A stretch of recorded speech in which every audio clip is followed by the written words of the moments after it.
اللہ کی قدرت ہے کہ جتنے اللہ نے بدن میں بال بنائے ان بالوں کی نوعیت، جسامت اور اس کی ملائمت یہ سب الگ الگ ہیں، حالانکہ ہے ایک ہی بدن میں۔ بدن پر جو بال ہیں وہ روئی کی طرح بالکل پھول کی طرح وہ ملائم رہیں گے، مونچھ بالکل سخت رہیں گے، اور داڑھی اس کے مقابلے میں تھوڑا سا نرم، پھر اس سے بھی نرم بال ہیں سر کے بال۔ اگر آپ اندازہ لگائیے مونچھ کی طرح سر کے بال ہو جائیں تو کتنا برا لگے گا، کتنا خراب لگے گا۔ اور اسی طریقے سے جس طریقے سے سر کے بال اگتے ہیں، اگر بہوؤں کے بال اور آنکھوں کی پلکوں کے بال اگنا شروع کر دیں تو پھر حال کیا ہوگا آدمی لوگوں کا؟ ارے بھئی اگر اس میں تھوڑی سی بھی ٹرم کر دو، آگے پیچھے ہو جائے تو پھر تو آدمی وحشت ناک ہو جائے گا، ہیبت ناک ہو جائے گا۔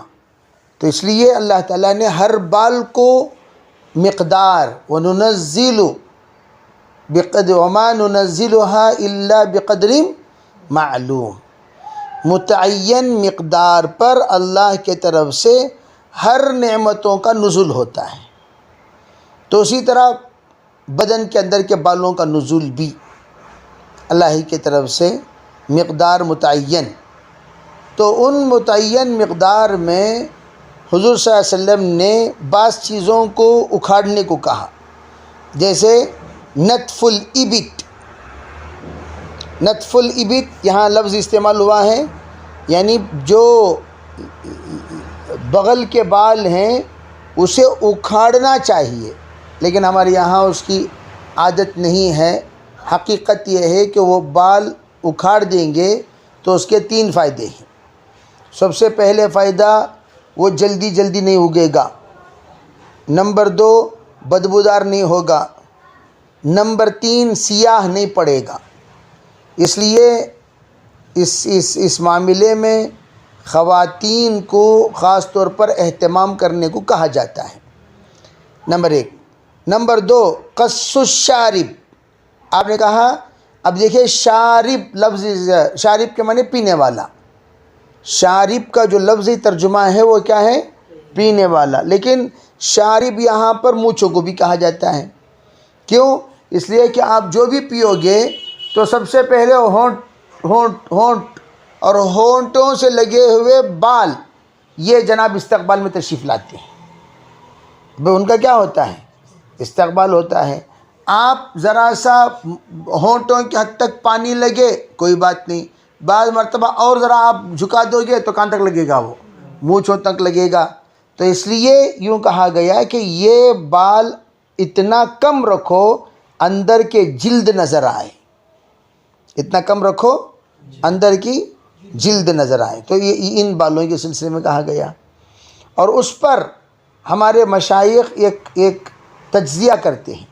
جس کے داڑھی ایک مشت ہو جائے وہ مونچھوں کو جلد نظر آنے کی حد تک کاٹے، جس کی داڑھی ایک مشت نہ ہو وہ ہلکا سا کاٹ لیا کرے، اس لیے کہ ابھی وہ مشت یعنی ایک سنت پر عمل ہو جانے کے بعد دوسری سنت پر عمل شروع کریں۔ جب ایک سنت کی تکمیل نہیں ہوئی دوسری سنت پر عمل نہ کریں۔ بعض لوگ کیا کہیں گے، ایک سنت پر میں عمل کر رہا ہوں، کیا مشت کاٹ رہا ہوں، داڑھی نہیں چھوڑ رہے ہیں۔ ارے داڑھی بھی نعوذ باللہ مڑا رہا ہے، مونچھ بھی مڑا رہا ہے، کہتے ہیں میں ایک سنت پر تو عمل کر رہا ہوں نا، تو وہ سنت نہیں کہلائی جائے گی۔ دونوں ملا کر ایک سنت۔ داڑھی جب بڑھائیں گے تو مونچھ کتروائیں گے، تو اس لیے یہاں پر دونوں لفظ استعمال ہوا کہ اچھا۔ تیسری چیز، دیگر تمام جگہوں پر استحداد کا لفظ استعمال ہوا ہے، یعنی چھری استعمال کرنا، بلیڈ استعمال کرنا، لوہا استعمال کرنا۔ استحداد کے معنی کیا؟ لوہا استعمال کرنا۔ تو لوہا استعمال کرنے میں آپ کو کوئی حرج نہیں ہے۔ بعض لوگ عورتوں کو لوہا استعمال نہیں کرنا چاہیے وغیرہ وغیرہ کہتے ہیں، ویسا سب کوئی چیز نہیں، سب لوہا استعمال کر سکتے ہیں، اس میں کوئی حرج نہیں۔ ہاں البتہ اتنا خیال رکھیں لوہا پرانا نہ ہو جو جلد کو مضر ثابت ہو. لوہا اگر پرانا ہوگا تو اسکن انفیکشنز کا اندیشہ ہے، اس لیے لوہا پرانا نہیں ہونا چاہیے. اور دوسری بات ان لوگوں کا استعمال کیا ہوا نہیں ہونا چاہیے جو جلدی امراض کے شکار ہیں. جلدی امراض کے جو لوگ شکار ہیں ان کا استعمال کیا ہوا نہیں ہونا چاہیے، تو اس کا بھی خاص خیال رکھنا چاہیے. اب رہی بات بال صفا پاؤڈر استعمال کر سکتی کہ نہیں کر سکتے، خواتین کے لیے اجازت ہے، خواتین کے لیے اجازت ہے. اچھا آج کل نتفیل ابت کے لیے ایک پیسٹ بھی آ گیا. پہلے یہ تھا ایک بال اکھاڑنا تھا، اب ایک پیسٹ بھی آ گیا ہے. وہ پیسٹ آپ لگائیں گے تو وہ چپک جائے گا کس طرح، ببل گم کی طرح. پھر آپ جب اس پیسٹ کو ایک تھوڑی دیر کے بعد 5 منٹ کے بعد اکھاڑیں گے تو وہ مکمل طور پر بالوں کو کھینچتا ہوا آ جائے گا. تو نتفیل ابت کی سنت پر اب آج کل جو پیسٹ آیا ہوا ہے اس کے ذریعے سے آپ بآسانی عمل کر سکتے ہیں، مسنون عمل بھی ہو جائے گا. ورنہ ہم لوگوں کو عادت نہیں ہے تو تکلیف. اگر 1 بار 2 بار 3 بار ذرہ چیخیں آوازیں نکلیں گی، لیکن 1-2 مرتبہ اس کو برداشت کر لیں، پھر اس کے بعد عادت پڑ جائے گی تو پھر اس کے بعد وہ تکلیف ہرگز نہیں ہوگی. اس سنت پر عمل ہو سکتا ہے. جی باب تقديم الأظفار. قال حدثنا أحمد بن أبي رجاء قال حدثنا إسحاق بن سليمان قال سمعت حنظلة عن نافع عن ابن عمر رضي الله عنهما أن رسول الله صلى الله عليه وسلم قال من الفطرة حلق العانة وتقليم الأظفار وقص الشارب.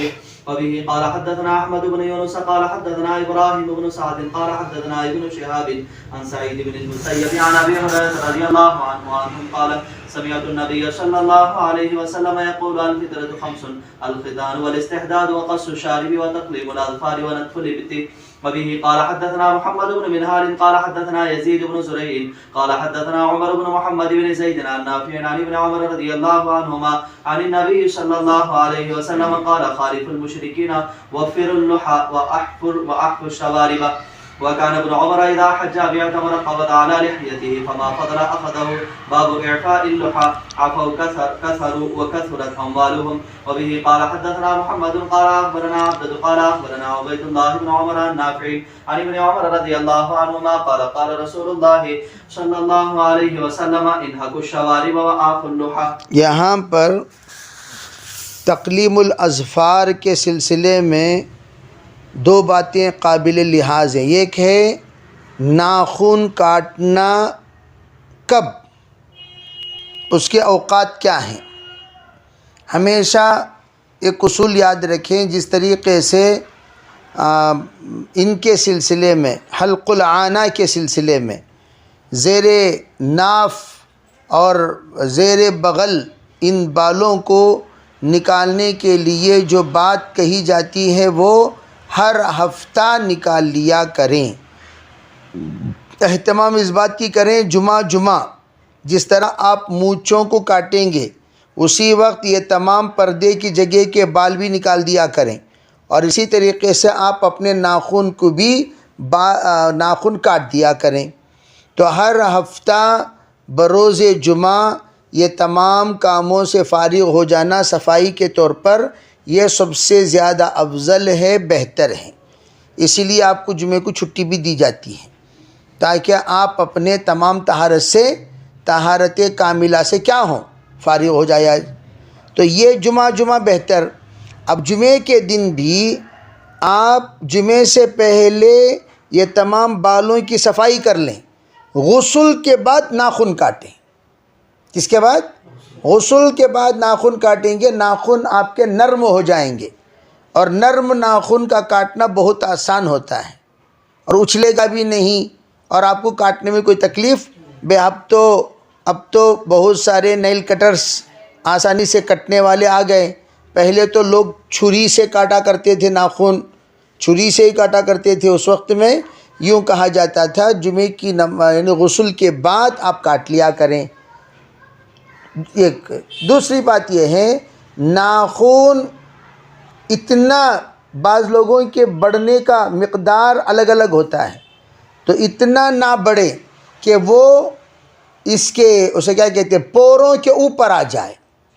آپ اتنا دیکھ لیجئے، یہاں رکھ کر ایسا دیکھنا کہ اتنا نہ بڑھے کہ وہ پوروں کے اوپر آ جائے. بس پوروں تک آنے کے بعد فوراً اس کو کاٹ لینا چاہیے. بات سمجھ لیے، پوروں کے اوپر آنے نہیں دینا چاہیے. کیوں؟ اس لیے کہ پوروں کے اوپر آ گئے تو پھر اس کے بعد وہ مخزن اندر جمع ہونا شروع ہو جائے گا. اندر جیسی جیسی چیزیں جمع ہوں گی ویسے آپ کو اندرونی اعتبار سے تکلیفیں پیدا ہونے کا اندیشہ ہے. تو اس لیے ناخن کو بڑھنے ہی نہ دیں. جو ہی بڑھے فوراً آپ اس کو کاٹ لیں، جو ہی بڑھے فوراً اس کو آپ کاٹ لیں، جو ہی بڑھے فوراً آپ اس کو کاٹ لیں. کاٹنے کی ترتیب کیا؟ ان اللہ یحب التیامن. تیامن بھئی سیدھے طرف سے یہاں سے شروع کرو پھر یہاں پر ختم کرو. ایک پیروں کو بھی اسی طریقے سے. یہ آ کر جنرل ان اللہ یحب التیامن والی بات. لیکن بعض لوگ دیکھو یہ آ کر تخیلات میں ترجیحات ہوتے ہیں. ترجیحات تخیلات کے ذریعے سے ہوتے ہیں. آپ کا خیال ہے کیا تمام انگلیوں میں افضل کون سا؟ آپ نے کہا شہادت، تو پہلے شہادت کی انگلی کو کاٹو. پھر اس کے بعد کون؟ ان اللہ یحب التیامن. شہادت کی انگلی کی سیدھے طرف کی انگلیاں لائن سے کاٹ لے کر جاؤ. اس کے بعد کون؟ پھر اس کے بعد بایاں. بھائی دائیں کے بعد کس کا نمبر آتا ہے؟ تو اس کے کاٹیے. اس لیے یہ ترتیب بتائی گئی، ورنہ کوئی ترتیب منصوص نہیں ہے. بات سمجھ رہے ہیں؟ تمام انگلیوں میں افضل کون؟ شہادت. شہادت کو جب کاٹ دیے تو اس کے بعد افضل کون؟ تیامن. تیامن کو 3 کاٹ دیے تو اس کے بعد کون باقی رہا؟ انگوٹھا. اس لیے آخر میں انگوٹھے کو کاٹنے کو کہا گیا. ہم یوں نہیں سمجھنا چاہیے نصوص سے ثابت ہے. ابھی نصوص سے کیا ثابت ہے؟ نصوص سے ان اللہ یحب التیامن ثابت ہے. اس کو آ کر تخیلات والی ترجیحات کہتے ہیں. بات سمجھ رہے ہیں؟ تو اسے منصوص والی ترجیح نہیں کہتے. تو بعض لوگ بھائی اختلاف ہے اس میں. کیا اختلاف ہے؟ کسی کا اختلاف نہیں ہے بھائی. ہر ایک کے دماغ کے اپنے اپنے سوچ کے اعتبار سے اختلاف ہے. اگر آپ کاٹنا ہی چاہتے ہیں تیامن یہاں سے شروع کیجئے، سیدھا آئیے تیامن ہو جائے گا. ادھر سے جائیے تیامن ہو جائے گا. پیروں کو بھی اسی طریقے سے کر لیجئے تیامن ہو جائے گا. اس لیے پیر میں کوئی شہادت کا انگوٹھا نہیں ہے تو پیر میں پیچھے سے ہی کاٹنے کو کہا گیا. تیامن دونوں طرف سے بھی ہوتا ہے. عجیب بات دیکھیے، انگوٹھا ہے نیچے پیروں کی طرف، بڑے کو آپ ترجیح دیں گے. ارے ترجیح دیں گے تو اکرموا کبائرکم. بھائی اکرموا کبائرکم، بڑوں کی عزت دیا کرو، عزت احترام کیا کرو. تو پیروں میں بڑا کون ہے؟ انگوٹھا ہے. انگوٹھے کو پہلے آپ کاٹیں گے، پھر اس کے بعد ان اللہ یحب التیامن، انگوٹھے سے سیدھے طرف چلیے، ہو گیا. پھر ادھر آ جائیے، انگوٹھے کو آپ کاٹیں گے. ان اللہ یحب التیامن، تیامن تو ہے ہی نہیں وہاں. بائیں طرف انگوٹھے میں تیامن کہاں ہے؟ تیامن تو ہو گیا. پھر آپ ادھر آ جائیے بائیں طرف. تو اس اعتبار سے انگوٹھے کو پہلا دائیں، انگوٹھے کو پہلا بائیں، اس طریقے سے ہو جائے گا. بعض نے کیا کہا، نیچے جیسے میں نے یہ انگلی بتایا، اس طرف کی انگلی چھوٹی انگلی سے شروع کرو، سیدھا آخر تک پہنچ جاؤ. تو جیسا بھی کاٹو گے اسے آ کر آپ مسنون قرار. یہ ایسا ہی ہے جیسے عطر لگانا. بعض لوگ پوچھتے عطر کیسے لگائیں؟ بھائی ان اللہ یحب التیامن بولو تو سیدھے طرف کو لگانا چاہیے. تو سیدھے طرف کو لگا کر سیدھے طرف نہیں لگا سکتے تو لا محالہ سیدھا ہاتھ بایاں طرف، بایاں ہاتھ سیدھا طرف. اب کریں تو کیا کریں؟ دونوں کو لگا لیجئے، دونوں طرف لگا لیجئے، دونوں سنتیں ہو جائیں گی. ہنگامہ نہ کریں، یہاں لگاؤ، بعض لوگ یہاں لگاؤ، بعض لوگ یہاں لگاؤ. کہاں لگانا؟ کان تو بھی لگا لیو، لگانے کی جگہ لگاؤ، نہیں لگانے کی جگہ مت لگائیے. یعنی انگلیوں پر مت لگائیے. انگلیوں پر لگاؤ گے کھانے میں آپ کو پریشانی لاحق ہوگی. آپ ایسی جگہ لگائیے جہاں سے آپ کو کھانے میں کوئی مزے میں فرق نہ آئے. تو اس کا مسنون طریقے کا کتابوں کو دیکھ کر ہم لوگ پریشان نہیں ہونا. بھئی یہ کتاب میں ایسا لکھا ہوا ہے، یہ کتاب میں یوں لکھا ہوا ہے. کوئی یہ جیسا میں نے بتایا، جس عالم کے نزدیک جو بات قابل ترجیح نظر آئی وہ عالم اس بات کو قابل ترجیح لکھ تحریر فرما چکے ہیں. تو آپ ان کے پیچھے پڑنے کی ضرورت نہیں. آپ کو جیسے معانقے کا معاملہ آیا تو معانقہ کیسا کرنا چاہیے، اس طرف یا اس طرف. تو اس میں حضرت مولانا ابو الحق صاحب رحمۃ اللہ علیہ کا اہتمام تھا سیدھے جانب کیا کریں، ان اللہ یحب التیامن کے اعتبار سے. ہمارے شیخ کا معمول یہ تھا بائیں طرف، اس لیے کہ معانقہ گلے ملنے کو کہا جاتا ہے. تو گلا آپ کہیں سے بھی مل لیں، کہیں سے بھی مل لیں، تو آپ گلا دائیں ملیں یا بائیں ملیں. دوسری بات، قلب سے قلب لگانے کے لیے معانقہ ہوتا ہے، اور قلب ہے بائیں طرف، قلب ہے. جب بائیں طرف ملاقات کرو گے، آپ کا بایاں یہاں کا بایاں دونوں لگے گا، تو دل سے دل ملے گا. تو اس اعتبار سے تصورات کی دنیا میں آپ جاؤ گے تو بائیں طرف لگانا یہ اصل علت معانقہ نظر آتا ہے، اور اگر آپ جائیں گے نصوص کے اعتبار سے تو دائیں. تو آسانی کے ساتھ اس کا حل کیا ہے؟ ارے بھائی، جیسا آپ کو معانقہ کرے ویسا کر لیا کرو. دائیں طرف کرنے والے آئے تو دائیں طرف کر لو، بائیں طرف کرنے والے آئے تو بائیں طرف. دائیں طرف والوں کو بائیں طرف نہ بلائیں، بائیں طرف والوں کو دائیں طرف نہ بلائیں. تو یہ بات سمجھ میں آئے گی نہیں؟ یہ ہے اعتدال والا مسئلہ جو میں آپ کے سامنے واضح کیا. اچھا، اب یہاں ایک دوسرا، ایک ہے وفر اللحا. وفرو وافر سے ہے، یعنی زیادہ کرو. وفر اللحا سے مراد کیا؟ زیادہ کرو. اور اس پر تمام غیر مقلدین زیادہ کرو کے معنی بڑھاتے چلے جاؤ، بڑھاتے چلے جاؤ، بڑھاتے چلے جاؤ، ناف تک لے کر گھٹنے تک پہنچا دیتے ہیں. غیر مقلدین ناف سے گھٹنے تک پہنچا دیتے. داڑھی مستقل اس کے اوپر محنت کرتے ہیں، کیا بڑھانے کے لیے؟ داڑھی بڑھانے کے لیے. اب یہاں مقصد کیا ہے؟ کیا یہی ہے؟ دیکھیے صاف اس میں ہے کہ اس کا مطلب داڑھی چھوڑو. اترک اللحانی، اترکو موفرتن، یہ ترجمہ بعض لوگ کرتے ہیں، جس کی وجہ سے غیر مقلدین کو دھوکہ ہو گیا. یعنی وافر مقدار پر چھوڑ دو. اب سوال پیدا ہوا، جناب وافر مقدار پر چھوڑنے کو تو آپ کہہ رہے ہیں، کیا آپ کی داڑھی وافر مقدار پر تھی؟ صحابہ وافر مقدار پر تھے؟ اگر ہم لوگ غور کریں تو دوسرا جملہ ہمارے سامنے نظر آئے گا، خالف الیہود، خالف المشرکین والا، خالف المجوس. آپ علیہ السلام نے جیسے حدیث ابو ہریرہ ہے، خالف المجوس. اس کا مراد کیا؟ ارے بھئی وہ لوگ داڑھی مڑھاتے ہیں. کون؟ یعنی داڑھی کاٹتے ہیں. کانوا یقصون لحاکم یا لحاکم، وہ اپنے داڑھیوں کو کیا کرتے تھے؟ کاٹتے تھے. یہ ایک مشت سے کم رکھتے تھے، یہ ان لوگوں کی فطرت تھی. اور پھر یہ کرتے کیا تھے؟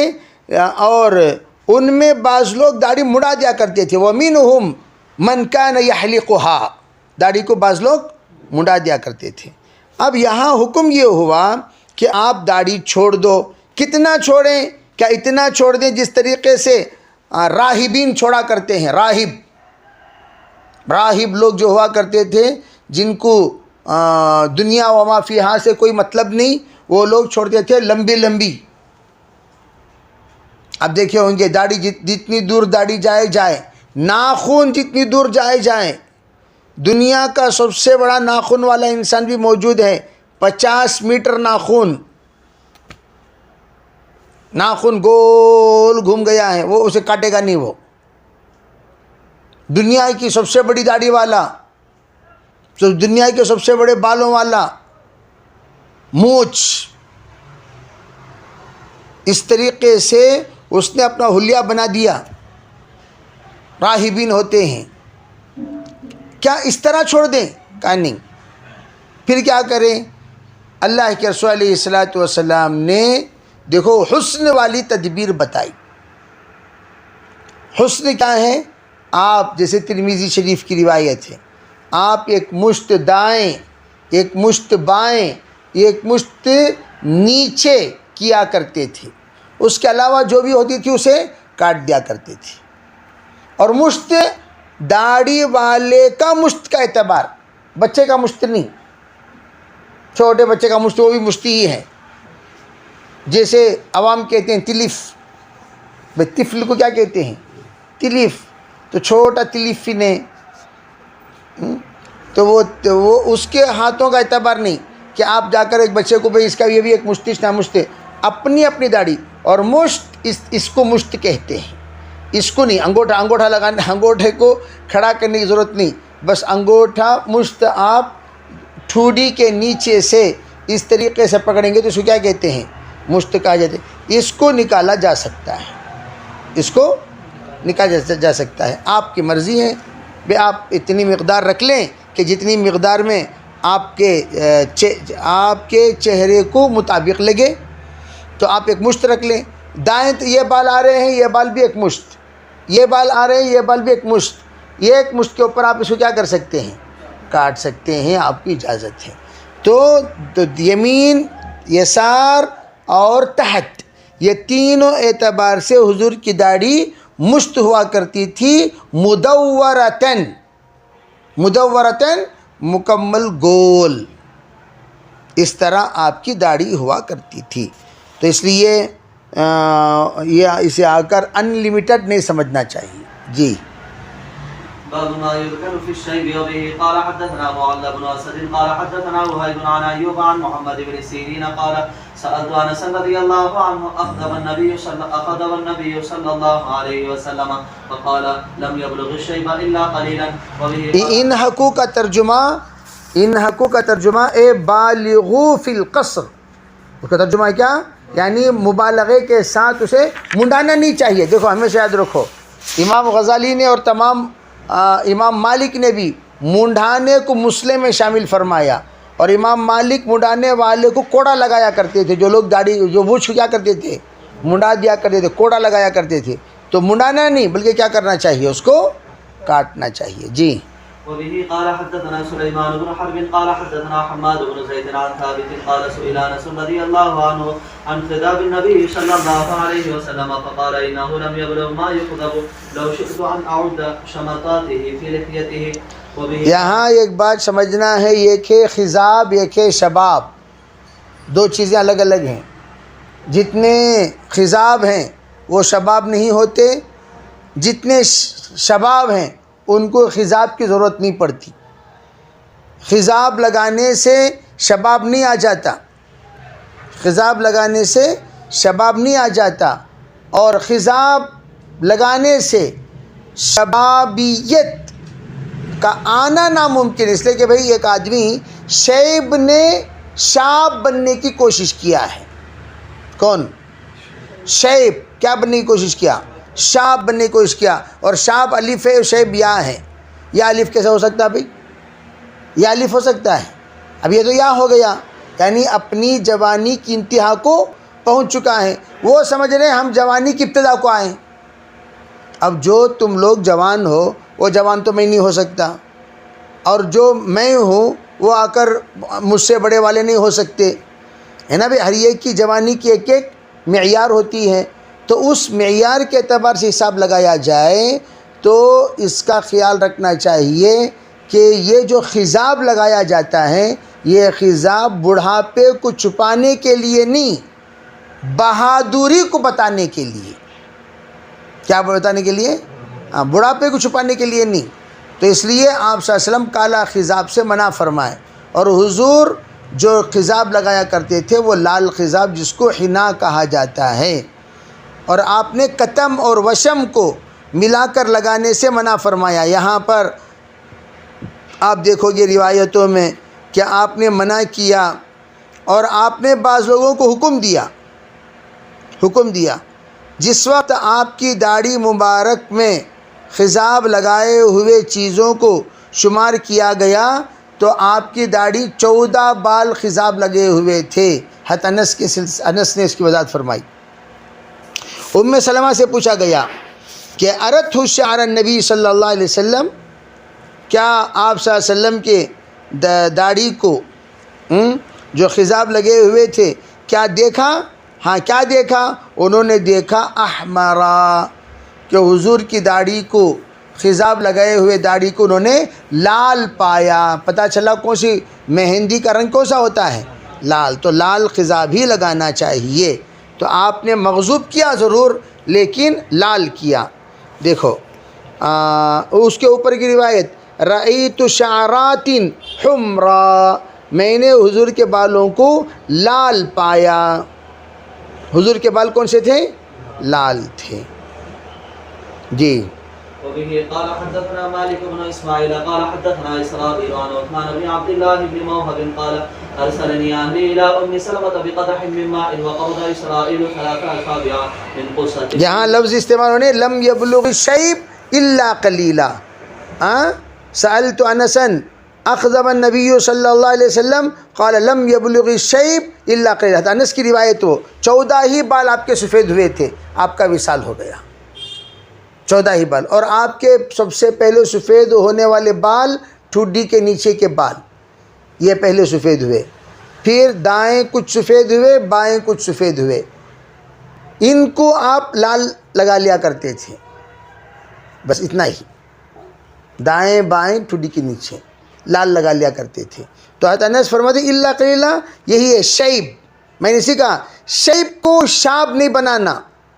شیب کو کالا کر دو گے تو کیا ہو جائے گا؟ وہ شاب. اور شاب نہیں بنانا، شاب بناؤ گے تو ساب لگ جائے گا، یعنی بد دعا. شاب کے معنی کیا؟ اور ایک شاب کے معنی کیا؟ ارے بھئی آپ ہمیں شاب نہ دیں، یعنی کیا مطلب؟ بد دعا نہ دیں. تو یہ لوگوں کو دھوکہ دینے کی طرح آپ سفید کو کالا رنگ لگا کر لوگوں کو دھوکہ دے کر بد دعا کے مستحق نہ بنے. تو یہاں آپ علیہ الصلاۃ والسلام کی انہی شعرات کا یہاں ذکر آیا جس میں لال رنگ سے آپ کے رنگین ہونے کا یہاں پر انس نے وضاحت فرمائی، اور ازواج مطہرات نے بھی اس کی شہادت دی. جی. وقبض إسرائيل 3 أصابع من قصة فيه شعر من شعر النبي صلى الله عليه وسلم وكان إذا أصاب الإنسان عين أو شيء بعث إليها مخضبه فاطلعت في الجلجل فرأيت شعرات حمرا. وبه قال حدثنا موسى بن إسماعيل قال حدثنا سلام عن عثمان بن عبد الله بن موهب قال دخلت على أم سلمة فأخرجت إلينا شعر من شعر النبي صلى الله عليه وسلم مخضوبا. فقال لنا أبو نعيم قال حدثنا نصير بن أبي الأشعث عن ابن موهب أن أم سلمة رضي الله عنها رأته شعر النبي صلى الله عليه وسلم أحمر. باب الخضاب. وبه قال حدثنا الحميدي قال حدثنا سفيان قال حدثنا الزهري عن أبي سلمة وسليمان بن يسار عن أبي هريرة رضي الله عنهم قال النبي صلى الله عليه وسلم إن اليهود والنصارى لا يسبقون فخالفوهم. باب الجعد. قال حدثنا به قال حدثنا إسماعيل قال حدثني مالك عن ربيعة بن أبي عبد الرحمن عن أنس بن مالك رضي الله عنه أنه سمعه يقول كان رسول الله صلى الله عليه وسلم ليس بالطويل البائن ولا بالقصير وليس بالأبيض الأمهق وليس بالآدم وليس بالجعد القطة ولا بالسبط بعثه الله على رأس 40 سنة فأقام بمكة 10 سنين وبالمدينة 10 سنين وتوفاه الله على رأس 60 سنة وليس في رأسه ولحيته 20 شعرة بيضاء. دیکھیے یہاں پر صاف واضح ہو گئی کہ آپ کے بال مبارک میں صرف 20 بال. اب سوال یہ پیدا ہوئے 14 بولے نا، یہاں 20 ہے نا، عربی 14 سے 20 تک گنتی میں آگے پیچھے ہو گیا ہوگا، کوئی بال اندر چلے گئے ہوں گے، لیکن بس اتنی ہی عدد آپ صلی اللہ علیہ وسلم کے سفید بال تھے. جی. لیکن یہ بیضا یہ بتا رہے ہیں کہ آپ کے سفید بال تھے اور لال رنگ رنگنے کی وجہ سے اگر لال لگاؤ گے تب بھی وہ سفید کتنے بال ہیں گن سکتے ہیں آپ. کالا لگاؤ گے تو کہاں سے گن سکتے ہیں؟ تو آپ نے کالا لگانے سے منع بھی فرمایا. آپ نے اس سلسلے میں بعض روایتوں میں ہے لم یرح رائحۃ الجنہ، وہ بندہ جنت کی خوشبو بھی نہیں سونگے گا. اس میں خاص طور پر ایک بات یاد رکھنا چاہیے، اگر کوئی کالا رنگ میں رنگ لیا تو اس کی نماز ہوگی کہ نہیں ہوگی؟ اگر کیمیکل والا خضاب لگایا ہوا ہے ہرگز نماز نہیں ہوگی. اگر وہ نارمل خضاب لگایا ہے نماز ہو جائے گی. اس کے پہچان کیسا کریں گے؟ آپ جو خضاب اس نے لگایا، جو پیپر ہے ہلکا سا پیپر، اس پیپر جیسے مثال کے طور پر نیوز پیپر اٹھا لیجئے اور اس پر آپ خضاب لگا دیجئے، اوپر خضاب لگا دیجئے جو خضاب داڑھی کو لگایا جا رہا ہے. لگانے کے بعد اس پر پانی کا 1 قطرہ 2 قطرہ 3 قطرہ ڈالیے. ڈالنے کے بعد نیچے دیکھیے کیا وہ تری نظر آ رہی کہ نہیں آ رہی. فوراً نظر آ گئی ڈالتے ہی فوراً، تو نماز ہو جائے گی، فوراً نظر نہیں آ رہی ہے تو نماز نہیں ہوگی۔ کیوں؟ اس لیے کہ جتنی دیر سے پانی اترے گا اتنی دیر سے بالوں کو اس کا پانی لگے گا۔ بات سمجھ رہے ہیں؟ آپ نے وضو کیا، وضو کرتے وقت فوراً پانی اگر جذب ہو گیا تو بالوں کو کیا لگا؟ پانی لگا۔ بالوں کو پانی لگا تو وضو ہوا۔ اگر بالوں کو پانی ہی نہیں لگا تو وضو نہیں ہوا۔ اس کا ٹیسٹنگ فوراً، یہاں پانی فوراً نظر آیا تو پانی لگ رہا ہے، فوراً نظر نہیں آیا تو پانی نہیں لگ رہا ہے۔ تو اس کے اندازے سے آپ خضاب والوں کو کہہ سکتے ہیں کہ آپ کی نماز ہوئی یا نہیں ہوئی۔ جی۔ وبه قال حدثنا مالك بن اسماعيل قال حدثنا اسرائيل عن ابي اسحاق قال سمعت البراء رضي الله عنه يقول ما رايت احدا احسن في حله حمراء من النبي صلى الله عليه وسلم قال بعض اصحاب عن مالك ان جمته لتضرب قريبا من منكبه قال ابو اسحاق سمعت جمعہ کہتے ہیں اصل میں ان بالوں کو جو لمبے بھی ہوں کھندے تک لگے۔ جمعہ آپ کے زلف کھندے تک لگا کرتے تھے۔ جی۔ قال ابو اسحاق سمعته يحدثه غير مرة ما حدث به قط الا ضحك قال شعبة شعره يبلغ شحمة اذنيه وبه قال حدثنا عبد الله بن يوسف قال اخبرنا مالك عن نافع عن عبد الله بن عمر رضي الله عنهما ان رسول الله صلى الله عليه وسلم قال أراني الليلة عند الكعبة فرأيت رجلا آدم كأحسن ما أن ترى إن رجلا من أدم الرجال له لمة كأحسن ما أن ترى من اللمم قد رجلها فهي تقطر ماء متكئا على رجلين أو على عباتق رجلين يطوف بالبيت فسألت من هذا فقيل المسيح ابن مريم وإذا أنا برجل جاد قطة أعور العين اليمنى كأنها عنبة طافئة فسألت من هذا فقيل المسيح الدجال وبه قال حدثنا إسحاق قال أخبرنا